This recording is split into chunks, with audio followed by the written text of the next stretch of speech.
नमस्कार, स्वागत है आप सभी का। मैं हूं कृतिका और देश का सबसे भरोसेमंद चैनल डीडी न्यूज पर लेकर हाजिर हूं आपका अपना पसंदीदा शो खबरों का सरपंच न्यूज पंच। और इस कार्यक्रम के जरिए हम आप तक हर रोज पहुंचाते हैं वो तमाम खबरें जिन पर रहती है हम सभी की नजर। लेकिन न्यूज पंच में सिर्फ खबर नहीं बल्कि खबर की होती है पूरी पड़ताल।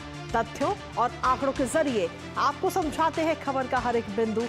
साथ ही ग्राउंड जीरो पर मौजूद अपनी टीम से जानते हैं एक एक अपडेट। होगी हर खबर पर हमारी पैनी नजर। और आज न्यूज पंच के जरिए जिन प्रमुख खबरों पर रहेगी हमारी नजर, सबसे पहले करते हैं उन प्रमुख खबरों का रुख। तो आज न्यूज पंच में सबसे पहले बात होगी बुलेट पर बवाल, आप एमएलए पर सवाल। जी हां, आम आदमी पार्टी के बेटे जो कि बुलेट पर नजर आ रहे थे और लगातार अब इनका एक वीडियो इस वक्त वायरल हो रहा है और इसी के साथ 20,000 का चालान भी कट चुका है। आखिर क्या है ये पूरा मामला, ये आखिर किस विधायक के हैं बेटे, बताएंगे विस्तार से आपको। लेकिन साथ ही दूसरी खबर है, हमें तो अपनों ने लूटा। जी हां, आम आदमी पार्टी के विधायक ही ये बात कह रहे हैं और कह रहे हैं कि हमसे पैसे डिमांड की गई टिकट के लिए। आखिर ये पूरा मामला क्या है, किस विधायक की आई है ये शिकायत, बताएंगे विस्तार से आपको। लेकिन इसके साथ ही तीसरी प्रमुख खबर है पाकिस्तान से जुड़ी, जहां हिंदू सेफ नहीं है। और ऐसा हम नहीं कह रहे बल्कि वहां पर एक रिपोर्ट सामने आई है और इस रिपोर्ट के जरिए कहा जा रहा है कि पाकिस्तान में अल्पसंख्यक हिंदू सेफ नहीं है। और क्या कुछ इस रिपोर्ट में कहा गया है बताएंगे विस्तार से आपको। तो चलिए शुरुआत करते हैं आज न्यूज पंच की। तो सीधे तौर पर देखें तो दिल्ली में विधानसभा चुनाव को लेकर सियासी दंगल चरम पर है और चुनाव प्रचार में पूरी ताकत राजनीतिक दलों ने अपनी झोंक दी। और इसी बीच दिल्ली के ओखला विधानसभा क्षेत्र से आम आदमी पार्टी के उम्मीदवार और सिटिंग विधायक अमानतुल्लाह खान के बेटे की दबंगई का एक वीडियो वायरल है। और इस वीडियो में साफ देखा जा सकता है कि ओखला के विधायक का बेटा दिल्ली पुलिस को धमकी दे रहा है। पुलिस के सामने विधायक के बेटे होने का रौब दिखा रहा है। हालांकि पुलिस ने सख्ती दिखाते हुए बाइक को जब्त कर लिया और साथ ही 20,000 रुपए का चालान भी काटा है। और ये कोई पहली बार नहीं है जब अमानतुल्लाह के बेटे की इस तरीके की दादागिरी देखने को मिली हो, क्योंकि इससे पहले भी विधायक के बेटे ने नोएडा के पेट्रोल पंप पर कर्मचारी के साथ मारपीट की थी, जिसका सीसीटीवी फुटेज भी सामने आया था। फिलहाल अब सवाल यही है उठ रहा है कि आखिर नियमों को ताक पर रखकर ये दबंगई क्यों की गई। फिलहाल मामला सामने आने के बाद राजनीतिक प्रतिक्रिया भी सामने आने लगी है, वो भी आपको सुनाएंगे। लेकिन उससे पहले आपको हाल ही का ये जो वीडियो सामने आया वो वीडियो पहले आपको दिखाते हैं दादागिरी का। मुझे ये सेक्टर साहब ने यहाँ ये यहाँ कर रहे हैं, बदमाशी कर रहे हैं ये लोग। मैं बदमाशी कर रहा हूँ, ये मतलब मैं बदमाशी कर रहा हूँ। ये इन्होंने मुझे यहाँ पकड़ लिया यहाँ पर। मैं बदमाशी कर रहा हूँ, सारी रिकॉर्डिंग हो रही है। मैं बदमाशी कर रहा हूँ, अपनी तानाशाही कर रही है यहाँ पर। हाँ भले स्टार्ट कर। आम आदमी पार्टी का झंडा लगा हुआ है ना, इस वजह से। तो ये पूरा वीडियो हमने आपको दिखाया। हालांकि ये काफी लंबा वीडियो, लगभग 4 मिनट से ज्यादा का ये वीडियो है, लेकिन उसके एक छोटा सा चंक हमने आपको दिखाया। और इस पूरे मामले को लेकर अब राजनीतिक प्रतिक्रिया भी सामने आ चुकी है। क्या कुछ कहना है शहजाद पूनावाला का, भाजपा प्रवक्ता है, और साथ ही प्रवेश वर्मा का क्या कुछ कहना है, और अलका लांबा क्या कुछ कह रही है, वो आपको सुनाते हैं। एक तो गलत साइड पे बाइक चलाना, मॉडिफाइड साइलेंसर लगाना, बदतमीजी करना पुलिस पर पकड़े जाने पर। पुलिस लाइसेंस आरसी मांगती है तो कोई भी आम आदमी उसको दिखाता है तो यहाँ पर बोलते हैं कि मेरा बाप एमएलए, मैं नहीं दिखाऊंगा, मुझे नहीं आवश्यकता है इसकी। ये दिखाता है कि कैसे सियासी धर्मांतरण हुआ है। ये उनका आज का काम नहीं है, हमेशा से ही वो ऐसे बदतमीजी, ऐसी गुंडागर्दी करते आए हैं। और अगर कोई ऐसा काम करेगा तो दिल्ली पुलिस उनके खिलाफ में एक्शन लेगी। कानून सबके लिए बराबर है, वो मेरा बेटा हो, उनका बेटा हो, केजरीवाल का बेटा हो, इसमें बेटे कहां से बीच में आ गए।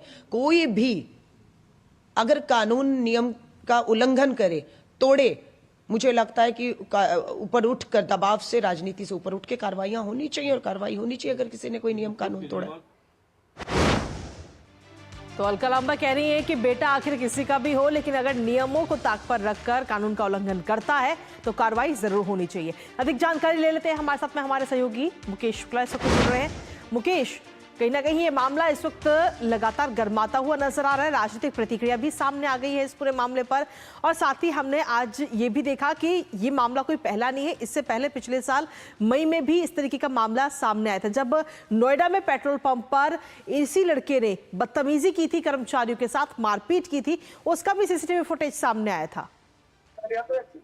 बिल्कुल कृतिका, ये पहली बार नहीं है कि उनके नवाबजादे ने यह हरकत करी है। और जिस तरह से आप देखिए वीडियो में साफ तौर पर वो पुलिस को ही वहां पर धमकाने की कोशिश कर रहे हैं और ये बताने की कोशिश कर रहे हैं कि वो विधायक के बेटे हैं, और आम आदमी पार्टी का झंडा लेकर के वो घूम रहे हैं और कह रहे हैं कि मैं जा रहा हूँ झंडा लेकर के, तो आपने मुझे पकड़ा है। बल्कि पुलिस ये कह रही है कि आपने जिस तरह से ना तो कागज है तुम्हारे पास, ना तुम्हारे पास लाइसेंस है, ना हेलमेट है, बुलेट की जो मॉडिफाइड साइलेंसर लेकर के चल रहे हैं, आप खुद उल्लंघन कर रहे हैं, उसके बाद पुलिस को कटघरे में खड़ा कर रहे हैं। ऐसे में कहीं ना कहीं चौतरफा गिरती दिखाई दे रही है आम आदमी पार्टी, और तमाम प्रतिक्रियाएं इस तरह से आ रही हैं कि आप अगर किसी के विधायक के बेटे हैं तो आपको और सहज और शालीन होना चाहिए, आपको गलती माननी चाहिए। उल्टा वो अपने पिताजी को बात कराने की, अबू इन्होंने मुझे गिरफ्तार कर लिया और इन्होंने ये कहा कि कैसे मेरे को ये पकड़ सकते हैं, फिर फादर साहब उनके बात करें, ऐसा ही साहब ने कहा। हमने तो कोई इस तरह का नहीं कहा कि आप विधायक के बेटे हैं, या उन्होंने आइडेंटिफाई किया। उन्होंने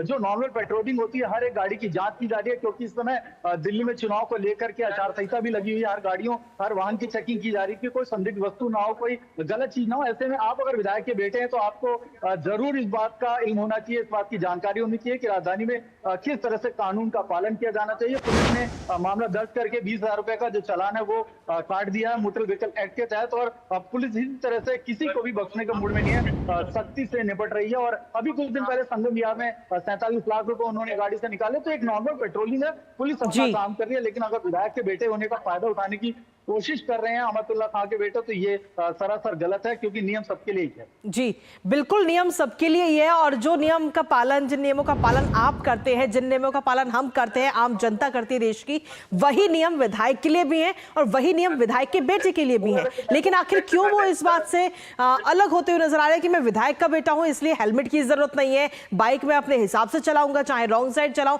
चाहे कितने भी लोगों को बिठाऊं। आखिर क्यों ये चीजें आ रही हैं? और इससे पहले जब नोएडा में चीजें सामने आई थी, तो क्या नोएडा वाले मामले पर सख्ती नहीं बरती गई, इसलिए इस तरीके की चीजें दोबारा आ रही है? खासतौर पर इस बात पर भी जोर देना चाहिए क्योंकि इस समय दिल्ली में है चुनावों का माहौल, और ऐसे में इस तरीके की वीडियो सामने आना, इस तरीके की दबंगई सामने आना।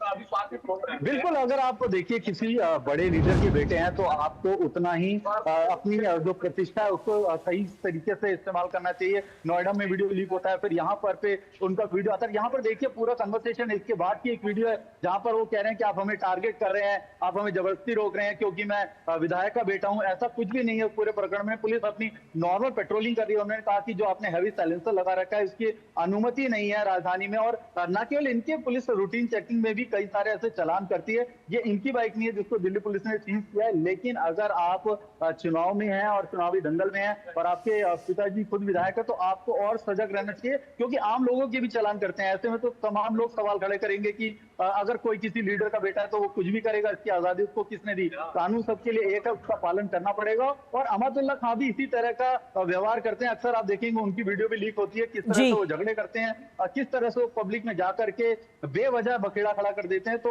वो तमाम चीजें जो है कहीं ना कहीं प्रतिष्ठा पे दाग लगाती हैं, और इसी को लेकर के कई बार उनके खिलाफ भी एफआईआर दर्ज की गई है ओखला कॉन्स्टिट्यूंसी से। ऐसे में ये मामला एक बार फिर से जो गरमा रहा है, ये दिखाता है कि आम आदमी पार्टी के जो विधायक है, न केवल उनकी छवि बहुत ज्यादा खराब है, उनके जो नवाबजादे हैं उनका भी इसी तरह का कमोबेश हाल है। और उम्र देखिए कुछ ज्यादा उम्र नहीं, 26-27 साल के हैं, लेकिन जिस तरह से पुलिस से बात करने का उनका लिहाजा था, जिस तरह से वो बात करे तो वो दिखा रहा था कि उनके अंदर कितनी मैं और कितना अहंकार भरा हुआ है। चलिए, बहुत बहुत शुक्रिया मुकेश तमाम अपडेट्स साझा करने के लिए हमारे साथ। और इसी के साथ चलिए खबरों में आगे बढ़ लेते हैं। दिल्ली में चुनावी माहौल है और आरोप प्रत्यारोप का दौर भी जारी है। राजनीतिक दल एक दूसरे पर गंभीर आरोप तो लगा ही रहे हैं, तमाम सवाल उठा रहे हैं, पर अब तो आम आदमी पार्टी के खुद के विधायक ने ही अपनी ही पार्टी पर कई सवाल खड़े कर दिए हैं। दरअसल दिल्ली की जनकपुरी विधानसभा सीट से आम आदमी पार्टी के वर्तमान विधायक है राजेश ऋषि, जिन्होंने अपनी ही पार्टी के संयोजक अरविंद केजरीवाल पर विधानसभा टिकट बेचने का गंभीर आरोप लगाया और कहा कि टिकट के लिए उनसे 5 करोड़ रुपए मांगे गए हैं। अब राजेश ऋषि का ये वीडियो काफी तेजी से वायरल भी हो रहा है और इस वीडियो को भारतीय जनता पार्टी के अमित मालवीय ने सोशल मीडिया प्लेटफॉर्म एक्स पर शेयर किया है। इसी पर करेंगे चर्चा, लेकिन उससे पहले आपको दिखाते हैं कि राजेश ऋषि का ये वीडियो जिसमें वो आम आदमी पार्टी पर गंभीर आरोप लगा रहे हैं, ये वीडियो सबसे पहले आपको दिखाते हैं। आज स्थिति ऐसी हो गई है कि आज हर विधानसभा की टिकटों की बोली लग रही है। केजरीवाल जो ज्यादा बोली लगा रहा है उसको टिकट दे रहे हैं। अब ये पार्टी भ्रष्टाचार रोकने वाली पार्टी नहीं, भ्रष्टाचार बढ़ाने वाली पार्टी बन गई है। जिस आदमी को हम कट्टर ईमानदार कहते थे, आज वो कट्टर बेईमान हो गया है, क्योंकि मुझसे भी 5 करोड़ रुपए मांगे गए थे, पर्सनली खुद मांगे गए मुझसे। और अभी मेरे को विश्वस्त सूत्रों ने मुझे बताया है कि अभी देखते हैं, अब हरिनगर में राजकुमारी जी की टिकट काट दी गई, उनको सिंबल नहीं दिया गया, क्योंकि वहां पर हमारे सूत्रों ने बताया कि 12 करोड़ रुपए में उन्होंने टिकट दूसरे को दे दी, ये पैसा नहीं दे पाई, इसलिए इनकी टिकट कट गई। अभी नरेला की टिकट का भी आपने देखा कि नरेला की टिकट भी चेंज हो गई, क्योंकि वहां भी 15 करोड़ रुपए मिल गए। और इस तरीके के मामले अब पहली बार नहीं है। इससे पहले अगर हम देखें तो राजकुमार ढिल्लों ने भी ये आरोप लगाया था, मौजूदा विधायक का नामांकन से ठीक पहले टिकट काटा गया था और ढिल्लों ने अरविंद केजरीवाल पर दगाबाजी का गंभीर आरोप लगाया था। उस दौरान आपको बता दें कि ढिल्लों ने केजरीवाल से तमाम सवाल भी किए कि करोड़ों रुपए लेकर आखिर क्यों टिकट बेचे जा रहे हैं। 2020 के चुनाव में भी कई गंभीर आरोप लगे थे। 2020 में आदर्श शास्त्री ने भी ये गंभीर आरोप लगाया था और आज आपको बता दें कि शास्त्री द्वारका से आम आदमी पार्टी के विधायक थे उस दौरान। तो इस तरीके के मामले लगातार अब सामने आते जा रहे हैं और ऐसे में कई सारे सवाल खड़े हो रहे हैं। आदर्श शास्त्री की जगह विनय मिश्रा को ये उस दौरान टिकट दिया गया था। आम आदमी पार्टी पर करोड़ों रुपए में टिकट बेचने के गंभीर आरोप एक के बाद एक लगते जा रहे हैं। इसी को लेकर हमारे साथ हमारे संवाददाता धीरज कुमार इस वक्त जुड़ेंगे, लेकिन उससे पहले आपको बता दें कि राजकुमार ढिल्लों ने भी ये गंभीर आरोप लगाया था और मौजूदा विधायक का नामांकन से ठीक पहले टिकट काटा गया था। तो आज जिस तरीके से आरोप राजेश ऋषि की तरफ से लगाए गए हैं, वही जो आरोप है वही आरोप राजकुमार ढिल्लों की तरफ से भी लगाए गए थे। ढिल्लों ने अरविंद केजरीवाल से सीधे तौर पर सवाल किया था कि आखिर क्यों चुनावों के दौरान पैसे लेकर टिकटों को बेचा जा रहा है, करोड़ों रुपए लेकर आखिर क्यों टिकट बेच रहे हैं अरविंद केजरीवाल। सीधे तौर पर यह सवाल उठाया गया था। इसके साथ ही अगर हम देखें तो आदर्श शास्त्री ने भी ये गंभीर आरोप साल 2020 में जब चुनाव हो रहे थे उससे पहले ये आरोप लगाया था 2020 के चुनाव में। और शास्त्री द्वारका से आम आदमी पार्टी के उस दौरान विधायक थे और उन्होंने भी पैसे लेकर के टिकट बेचने का ये गंभीर आरोप लगाया था। उस दौरान आदर्श शास्त्री की जगह पर विनय मिश्रा को टिकट दिया गया था और तब इन्होंने भी यही आरोप लगाया कि पैसे लेकर के टिकट दिया जा रहा है। इसी को लेकर ताजा अपडेट ले लेते हैं। हमारे साथ में हमारे सहयोगी धीरज कुमार इस वक्त जुड़ रहे हैं, सीधा उत्तर करेंगे। धीरज, गंभीर आरोपों से कहीं ना कहीं पार्टी घिरती हुई नजर आ रही है और इस बार खास बात यह है कि ये आरोप कोई अन्य राजनीतिक दल नहीं बल्कि उन्हीं की पार्टी के जो लोग हैं, उन्हीं की पार्टी के जो नेता हैं या यूं कहीं जो विधायक हैं वो आरोप लगा रहे हैं। राजेश ऋषि का ये नया वीडियो इस वक्त सामने आया है जो कह रहे हैं कि टिकट बेच रहे हैं पैसे लेकर के और मुझे भी 5 करोड़ रुपए देने की बात की। बिल्कुल सही कहा आपने। जो राजेश ऋषि की जो बात सुनी जा रही है और राजेश ऋषि एक तरीके से जो सुचिता वाली पार्टी, ईमानदार पार्टी के ऊपर आरोप लगा रहे हैं कि अब आम आदमी पार्टी के अगर आपको टिकट लेना है, आम आदमी पार्टी से अगर आपको उम्मीदवार बनना है तो आपको इसके लिए 10 करोड़ 12 करोड़ रुपए आपको खर्च करने पड़ेंगे। और जिस तरीके से हमने देखा कि एक बार सभी 70 विधानसभा की टिकट वितरित हो जाने के बाद, कैंडिडेट उतारने के बाद भी जो हरिनगर और जो नरेला का जो सीट है विधानसभा का प्रत्याशी है उसका नाम काट दिया जाता है और दूसरे प्रत्याशी को उसके बदले में उतार दिया जाता है। देखिए, नया जो हरिनगर का जो मामला है ऐसा ही मामला है जहां की राजकुमार ढिल्लों ने साफ तौर पे कहा है कि उनसे जो पैसे मांगे गए और उनसे ज्यादा जो पैसे देने के लिए तैयार हो गए जो उम्मीदवार, उन उम्मीदवारों को आम आदमी पार्टी ने टिकट दे दिया। वही स्थिति नरेला की है। नरेला में शरद चौहान जो कि पूर्व के विधायक, जो वर्तमान के विधायक थे, उनका टिकट कटा गया, लेकिन बाद में जाकर फिर से शरद चौहान को वहां का टिकट दे दिया गया। तो एक तरीके से कह सकते हैं कि कैंडिडेट बनने के लिए जो एक तरीके से जो कह सकते हैं कि जो बोली लगाने की जो परिपाटी है वो आम आदमी पार्टी ने शुरू कर दी है और जिसके पास जितना अधिक धन है, जिसके पास जितना पैसा है, वही इस पार्टी के जो टिकट पर जाके चुनाव लड़ सकता है। और ये जो ताजा जो दोनों मामले हैं, चाहे वो जो राजेश ऋषि का मामला हो, राजेश ऋषि इससे पहले भी विधायक थे जनकपुरी के इलाकों से, या राजकुमारी ढिल्लो का मामला हो या शरद चौहान का मामला हो, तो एक तरीके से हम ये कहेंगे कि आम आदमी पार्टी के भीतर से अब टिकटों को लेकर बगावत के सुर उठने शुरू हो गए हैं। जी धीरज, लेकिन इसके साथ ही अगर हम देखें तो कट्टर ईमानदार बन के वो आए थे साल 2014 की अगर हम बात करें, 2015 की अगर हम बात करें, तो कट्टर ईमानदारी की बात वो करते थे कि अगर हमारी पार्टी में किसी पर भी भ्रष्टाचार के आरोप लगते हैं तो सबसे पहले हम उसे अपनी पार्टी से बाहर का रास्ता दिखाएंगे, उस पर जांच वाच होगी, तमाम चीजें। लेकिन अब तो आम आदमी पार्टी के जो संयोजक है अरविंद केजरीवाल, उन्हीं के ऊपर ये तमाम भ्रष्टाचार के आरोप लग रहे हैं। बिल्कुल सही कहा। देखिए, राजनीति में ऐसे सवाल पहले भी उठते रहे हैं, या टिकट पैसे देकर टिकट लेने का ये पहला कोई मामला नहीं है, लेकिन ये मामला आम आदमी पार्टी के ऊपर इसलिए गंभीर बनता है कि इन्होंने ईमानदारी की बात कही थी। इन्होंने ये कहा था कि हम जो शुचिता की बात करेंगे राजनीति में, भ्रष्टाचार नहीं लाएंगे राजनीति में, पैसे का खेल नहीं होगा राजनीति में, जो कैंडिडेट है उनको जिताने के लिए 1-1 रुपये हम वोटर से लेंगे, जो हमें वोट देगा वो हमें 1 रुपये देगा, आम जनता से चंदा इकट्ठा करेंगे, ये हमारी परिपाटी होगी, अगर हम बन जाएंगे, विधायक बन जाएंगे, मुख्यमंत्री बन जाएंगे, गाड़ी नहीं लेंगे, बंगला नहीं लेंगे, किसी तरीके की जो शुचिता का जो सामान है उसका हम इस्तेमाल नहीं करेंगे। लेकिन जो ही ये सरकार में आते हैं, जो ही इनका उम्मीदवार जीतता है, जो ही ये मुख्यमंत्री बनते हैं, सारी शुचिता धरी की धरी रह जाती है। और स्थिति नौबत इस पर आ रही है कि अब तो पार्टी के भीतर से साफ तौर पे ये आरोप लगाया जा रहा है, जो विधायक हैं वही आरोप लगा रहे हैं कि हमसे पैसे मांगे जा रहे हैं, किसी से 5 करोड़ रुपये मांगे गए, किसी से 10 करोड़ रुपये मांगे गए। और यहाँ तक तो जो अंदरूनी सूत्रों से जो खबर आ रही है, उस खबर के मुताबिक 1-1 सीटों पर 12-12 करोड़ रुपयों की बोली लगी है। तो शुचिता का पाठ पढ़ाने वाले ही, राजनीति में शुचिता को लाने का पाठ पढ़ाने वाले ही आज राजनीति के भयंकर दंदल में फंसे हुए हैं। जी धीरज, इसी के साथ अगर हम देखें तो जहां आरोप प्रत्यारोप का दौर जारी है तो वहीं जुबानी जंग भी चल रही है। लगातार चुनाव प्रचार किया जा रहा है, दिग्गज इस वक्त चुनावी मैदान में है, चाहे बात कांग्रेस की हो, आम आदमी पार्टी की हो या फिर भारतीय जनता पार्टी की हो। आज आखिर कौन कौन सी महत्वपूर्ण रैलियां होने वाली हैं धीरज? देखिए, आज की जो महत्वपूर्ण रैली भारतीय जनता पार्टी की तरफ से, भारतीय जनता पार्टी के जो राष्ट्रीय अध्यक्ष हैं जेपी नड्डा, उनकी आज 2 रैली प्रस्तावित है, जो कि शाम के 5:30 बजे एक रैली उनकी जो महरौली में तय की गई है, वहां पर वो एक जनसभा को संबोधित करेंगे। उसके अलावा भी एक रैली उनकी प्रस्तावित है।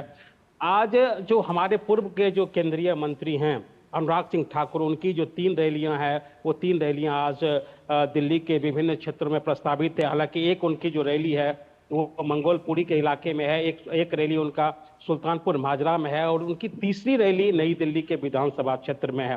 तो 3 रैली जो है अनुराग सिंह ठाकुर की है। इसके अलावा कल से ही जो उत्तराखंड के जो मुख्यमंत्री हैं पुष्कर सिंह धामी, वो दिल्ली में डटे हुए हैं। कल जैसा कि हमने 3 रैलियां जो उत्तर प्रदेश के मुख्यमंत्री योगी आदित्यनाथ का देखा, तो उसके अलावा कल 2 रैलियों में, एक रोड शो और एक रैलियों में पुष्कर सिंह धामी भी थे। तो पुष्कर सिंह धामी अभी दिल्ली में डटे हुए हैं। और आज भी जो पटेल नगर के जो विधानसभा क्षेत्र है, पटेल नगर के विधानसभा क्षेत्र में आज पुष्कर धामी की रैली जो है वो शाम को आयोजित की गई है। दूसरे दलों से भी अगर हम बात करेंगे तो आज जो आम आदमी पार्टी के जो संयोजक हैं अरविंद केजरीवाल की 3 रैली है। राज्यसभा सांसद जो संजय सिंह है, संजय सिंह की भी जो 4 रैली प्रस्तावित है। हालांकि रैलियों के इस खेल में कह सकते हैं कि जो कांग्रेस ही काफी पीछे चल रही है, क्योंकि कांग्रेस के जो बड़े दिग्गज नेता हैं, चाहे सोनिया गांधी हो या राहुल गांधी हो, प्रियंका गांधी हो या कांग्रेस अध्यक्ष मल्लिकार्जुन खड़गे हो, उनकी अभी एंट्री नहीं हुई है। हालांकि एक एंट्री राहुल गांधी की हुई थी, जो सीलमपुर की पहली रैली थी। उसके अलावा जो कांग्रेस के जो बड़े दिग्गज हैं, जो बड़े स्टार प्रचारक हैं, वो जो कह सकते हैं कि अपनी सियासी जमीन को जिनके ऊपर एक जिम्मेदारी थी कि इस बार कांग्रेस थोड़ी सी वोट लेकर इस मुकाबले को त्रिकोणीय बनाएगी, लेकिन अभी ऐसा दिख नहीं रहा है। अभी लग रहा है कि कांग्रेस के दिग्गजों का चुनाव में आना बाकी है। जी चलिए, फिलहाल बहुत बहुत शुक्रिया धीरज, तमाम जानकारी और अपडेट्स हमारे साथ साझा करने के लिए। और इसी के साथ अगली खबर का रुख कर लेते हैं, और अगली खबर है पाकिस्तान से जुड़ी हुई। जी हां, आपको बता दें कि सीधे तौर पर पाकिस्तान से अगली खबर है, जहां अल्पसंख्यक हिंदुओं की सुरक्षा में वहां की शहबाज सरकार फेल होती नजर आ रही है। और ये हम नहीं कह रहे, बल्कि ये कहना है पाकिस्तान के मानव अधिकार आयोग का। दरअसल human rights commission of Pakistan की एक स्टडी सामने आई है, जिसमें बताया गया कि पाकिस्तान के सिंध राज्य से हिंदू आखिरकार पलायन क्यों कर रहे हैं। HRCP की इस रिपोर्ट में बताया गया कि हिंसा, भेदभाव, आर्थिक संघर्ष और जलवायु परिवर्तन जैसे तमाम कारणों की वजह से कमजोर अल्पसंख्यक हिंदू समुदाय को अपनी मातृभूमि छोड़ने पर मजबूर होना पड़ रहा है। इसके साथ ही यह भी कहा गया कि राज्य में लगातार बिगड़ रही कानून व्यवस्था के बीच उच्च जाति के हिंदू परिवारों को आपराधिक गिरोह से जबरन वसूली का शिकार होना पड़ता है और यही कारण है कि वो पलायन करने को मजबूर हो गए हैं। इस रिपोर्ट के जरिए HRCP ने सरकार से हिंसा वाले इलाकों में विशेष कानून प्रवर्तन इकाइयों को तैनात करने और जबरन धर्म परिवर्तन और कम उम्र में शादी के खिलाफ कानून बनाने और उसे लागू करने की सिफारिश भी की है। अब सरकार इस सिफारिश पर ध्यान देती है या नहीं, ये तो आने वाला समय ही बताएगा, लेकिन फिलहाल इतना जरूर साफ हो गया है कि अल्पसंख्यक हिंदुओं को सुरक्षा देने में शहबाज सरकार फेल है। आइए ग्राफिक्स के जरिए जानते हैं कि HRCP की इस रिपोर्ट में और क्या कुछ कहा गया है। तो पाकिस्तान में हिंदुओं का खतरनाक पलायन हो रहा है और हिंदू अल्पसंख्यकों की स्थिति बेहद ही खराब है पाकिस्तान में। और ऐसे में सीधे तौर पर ये जो रिपोर्ट सामने आई वो अपने आप में कई सारे सवाल खड़े करती है। पाकिस्तान मानवाधिकार आयोग की ताज़ा रिपोर्ट में ये बड़ा खुलासा हुआ है और काफ़ी गंभीर और सोचने वाली बात है। सिंध से हिंदू समुदायों के पलायन पर आयोग ने गंभीर तौर पर चिंता जाहिर की है। ये कहा गया है कि सिंध से जो हिंदू समुदाय जो लगातार पलायन कर रहा है वो कहीं ना कहीं एक बड़ा चिंता का विषय है। हिंसा, भेदभाव, आर्थिक संघर्ष के कारण ये तमाम लोग जो हैं वो पलायन करने के लिए मजबूर है। इसके साथ ही जो फाइंडिंग रिपोर्ट की 5 अहम बातें हैं जो इस रिपोर्ट में सामने आई वो आपको बताते हैं। अल्पसंख्यकों की रक्षा करने में विफलता उजागर हुई है। अल्पसंख्यकों की रक्षा जो है वो पाकिस्तान सरकार नहीं कर पा रही। सिंध राज्य की जिम्मेदारी पर भी गंभीर सवाल इस रिपोर्ट के जरिए उठाए गए हैं कि आखिर सिंध राज्य की जिम्मेदारी कौन लेगा, क्यों इस पर जिम्मेदारी नहीं ली जाती। कई हिंदू परिवार भारत और अन्य देशों की ओर लगातार पलायन कर रहे हैं और इसीलिए वहां पे जो संख्या है हिंदू अल्पसंख्यकों की वो कम होती जा रही है। सिंध से हिंदुओं का पलायन केवल एक सामाजिक संकट नहीं है, ये इस रिपोर्ट में कहा गया है, बल्कि ये इससे काफी बड़ा संकट है। साथ ही जो 5वीं बात कही गई है वो है कि रिपोर्ट में अल्पसंख्यकों की सुरक्षा को लेकर एक नई बहस को जन्म दिया गया है कि आखिर क्यों उनको सुरक्षा मुहैया नहीं कराई जा रही। इसके साथ ही महिलाओं के नजरिए से अगर हम देखें तो उसमें भी कई बातें कही गई हैं। हिंदू महिलाओं पर जो खतरा मंडरा रहा है वो आपको बताते हैं। HRCP का दिल दहला देने वाला ये खुलासा इस रिपोर्ट के जरिए हुआ है। हिंदू महिलाओं को लेकर ये बड़ा खुलासा किया गया है जिसमें कहा गया है कि हिंदू महिलाओं को अपहरण, रेप, जबरन धर्म परिवर्तन का सीधे तौर पर खतरा है। वहां पर जो सिंध राज्य है खासतौर पर उसमें कम उम्र में विवाह का सामना इन महिलाओं को, इन बच्चियों को करना पड़ता है। उनकी बेहद ही कम उम्र होती है और उसी में उनकी विवाह करा दिया जाता है, उनकी शादी करा दी जाती है। देश की सत्ता लगातार इस पूरे मामले को नजरअंदाज कर रही है क्योंकि इस तरह के कई सारे वीडियो और फोटो भी लगातार सामने आते हैं पाकिस्तान से। उसके बावजूद भी जो सत्ता में सरकार है वो इसको नजरअंदाज कर रही है। तो सीधे तौर पर हिंदू महिलाओं पर ये बड़ा खतरा इस वक्त मंडरा रहा है। आखिर पाकिस्तान में आज की तारीख में कितने हिंदू हैं वो आपको बताते हैं। पाकिस्तान की जनसंख्या 240.5 मिलियन है। कुल जनसंख्या की बात हम कर रहे हैं, लेकिन इसमें से अगर हम देखें तो हिंदू समुदाय जो है वो सबसे बड़े धार्मिक अल्पसंख्यक हैं, लेकिन उसके बावजूद भी जो इनकी संख्या है वो लगातार कम होती जा रही है। 5.2 मिलियन हिंदुओं की जनसंख्या है पाकिस्तान में, लेकिन वो भी वहां पर सुरक्षित नहीं है। वो भी लगातार पलायन कर रहे हैं, अन्य देशों में पलायन किया जा रहा है। आंकड़ों की सटीकता पर सवाल उठाते हुए मानवाधिकार कार्यकर्ता भी नजर आ रहे हैं। जो ये आंकड़े पाकिस्तान सरकार की तरफ से दिए गए हैं उन पर भी कई सारे सवाल उठ रहे हैं और कहा गया है कि वास्तविक संख्या संभवतः कम है, यानी कि जो वास्तव में जो संख्या है वो इससे भी कम है। अब सोचिए कितनी हैरानी वाली बात है कि जो हिंदू अल्पसंख्यक है पाकिस्तान के अंदर खासतौर पर सिंध राज्य में, वो आखिर कैसे अपने दिन गुजार रहे हैं और क्यों लगातार वो पलायन कर रहे हैं, ये इस रिपोर्ट में सामने आया है। हमारे साथ में हमारे सहयोगी अनिल थॉमस इस वक्त जुड़ रहे हैं, सीधा उन्हीं का रुख कर लेते हैं। अनिल, सीधे तौर पर यही सवाल है कि पाकिस्तान में अल्पसंख्यक हिंदुओं की संख्या में लगातार कमी देखी जा रही है, जिसकी कई सारी वजह हैं। हालांकि सरकार इससे लगातार इनकार भी करती रही है, पर अब तो पाकिस्तान के जो अल्पसंख्यक आयोग की रिपोर्ट है उसी में सब कुछ साफ कर दिया है। बिल्कुल कृतिका, हमें समझना होगा पाकिस्तान में आपने जिस तरह से बात की 5.2 यानी 5.2 मिलियन, लगभग 50 लाख से ज्यादा हिंदू या फिर हिंदू धर्म का पालन करने वाले लोग हैं। ऐसे में सबसे भारी मात्रा या फिर सबसे ज्यादा लगभग 48 लाख लोग सिंध प्रोविंस से आते हैं, और 3 प्रोविंसेस जहां से हिंदू ज्यादा, अगर हिंदू की मात्रा ज्यादा है वो पंजाब, बलूचिस्तान और खैबर पश्तून एरिया से आते हैं। तो ऐसे में ये 4 एरिया से, और सिंध सबसे बड़ा इलाका है जहां हिंदू बसते हैं और हिंदू हमेशा से वहां एकजुट होकर रहते हैं। तो ऐसे में जब ये निर्णय, अगर ये रिपोर्ट सामने आ रही है, जरूर चिंता का विषय है, क्योंकि जो सबसे बड़ा इलाका है, अगर आप पूरे 5.2 मिलियन या फिर 5.2 मिलियन को जोड़े तो लगभग उसमें से 2/3 से ज्यादा लोग सिंध इलाके में रहते हैं। तो ऐसे में अगर सिंध इलाके से ये रिपोर्ट आ रही है तो इसके संकेत, इसके मेरे हिसाब से इसका फॉलोआउट बहुत बड़ा है, और मैं कहूंगा ये पाकिस्तान के लिए बड़ा चिंता का विषय है, क्योंकि इस्लाम के बाद दूसरा सबसे बड़ा अल्पसंख्यक अगर कोई पाकिस्तान में वो हिंदू है। ऐसे में 2 भले ही 2% हो, लेकिन जिस मात्रा में हिंदू वहां रहते हैं, 4 एरियाज का हमने जिक्र किया, उन एरियाओं में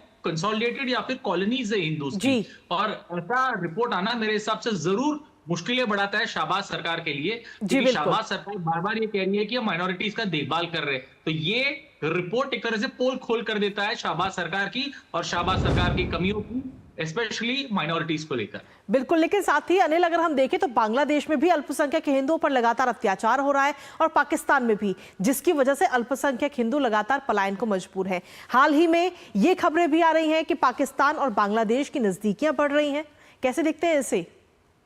देखिए, ये बार-बार बात होती है इस तरह की कि पाकिस्तान और बांग्लादेश एकजुट होने की कोशिश हो रही है, या फिर उनके जो संबंध है उसमें जरूर सुधार हो रहा है। मैं कहूंगा चीन का बहुत बड़ा रोल, जिस तरह से चीन हावी हो रहा है इन दोनों ही इलाकों में, पाकिस्तान में भी और बांग्लादेश में भी, और ये हमें भूलना नहीं होगा।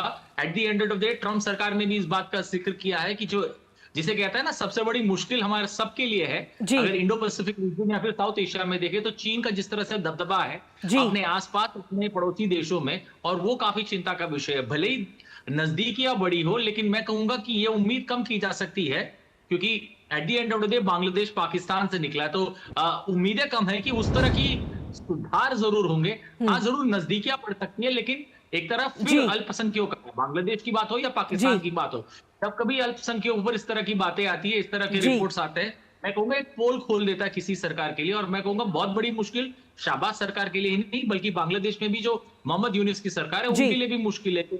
अल्पसंख्यकों का अगर ध्यान नहीं रखेंगे तो not only human right Pakistan या फिर बांग्लादेश, बट विश्व स्तर में आप पर ज्यादा दबाव बनेगा। और मैं कहूंगा जब भी कोई बात होगी तो रिलीजियस इंटॉलरेंस की बात हमेशा सामने आएंगी, और ये किसी भी सरकार के लिए मुश्किल में डाल सकती है। चलिए, बहुत बहुत शुक्रिया अनिल थॉमस, तमाम जानकारी हमारे साथ साझा करने के लिए।